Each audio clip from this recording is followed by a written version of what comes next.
Rumors are circulating that instead of re-signing Isaac Okoro, the Cleveland Cavaliers could be trading the man known as Ice. Welcome into Cavs Digest. Billy BB back with you, talking a little bit about news that was made just the other day when a video of Bobby Marks on his podcast with ESPN talked about Isaac Okoro possibly being moved in a sign-and trade. Before we get going, and we'll get the chance to watch that video in just a second, want to ask you guys to subscribe to the channel. Cavs Digest is putting out videos every day talking about what's happening with the Cleveland Cavaliers, whether it be Donovan Mitchell's contract extension, a possible Brandon Ingram trade, or the news of today, which is Isaac Okoro possibly being on the move. The 5th overall pick just about 5 years ago, the Cavs took Okoro, kind of helping to fill that wing spot, hoping to kind of make moves and see what he could do to fill that roster out. They already were small at the guard position in Garland and Sexton, so they took Okoro with the 5th overall pick. As you can see, his numbers, he's a 3-and-D guy, and I think they got to the point where they've seen him in 2 straight playoffs, and the 3 is not his greatest strength, is not his most valuable asset. However, it looked like they were going to find a way to kind of bring him back, re-sign him. 4-year deal, 5-year deal, I don't know, 2-year deal, 3-year deal. I think the Cavaliers were kind of weighing all their options on that, and Okoro has played some really great defense. It's so fun to watch him go at some of the best in the league and guard terrific players and get after it, but it's to the point now where the Cavaliers have seen him in 2 playoffs, and they're hoping to see something different. Now, the rumor that really popped was the one from Bobby Marks, which we'll take a look at. Notice the thing he says at the end, which it's kind of like, I can't confirm anything yet, but I've really got something to say.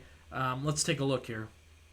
So Cleveland's got Isaac Okoro, who's a restricted free agent. Look at maybe signing trade options for him, maybe a bigger wing on a I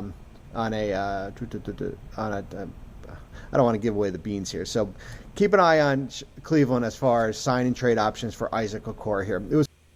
That's killer. That's killer. I can't spill the beans just yet. He says I can't say too much, but watch for a sign-in trade to upgrade at the wing position. That's what stuck out to me. Watch for an upgrade at the wing position for the Cavaliers, and instead of a new contract, a sign-in trade for Isaac Okoro. Why are we seeing this? I guess, like I said, the Cavaliers have seen what he can do in a playoff setting. I think it disappointed a little bit. He really became almost unplayable in those close games against the Celtics. While he was playing good on offense, they needed to outscore Boston in certain areas, and they couldn't do it with Okoro.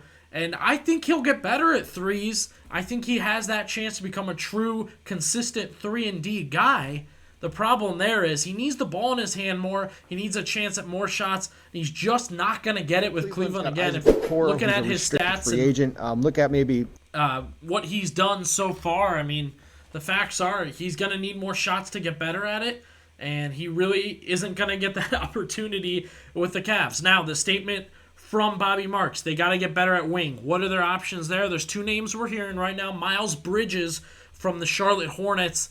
Off-season or off-the-court troubles for sure. We've heard that many, many times. Seems like he's easing back into NBA life now. Solid wing. We're going to do a deeper dive on that in another video with Miles Bridges. And then the other name we've heard is Cam Johnson. Cam Johnson's old in NBA terms. I believe he's about 28, almost 29, but he's been a consistent, good 3-and-D guy, and I don't think Brooklyn is looking for too much for him. Same with Bridges.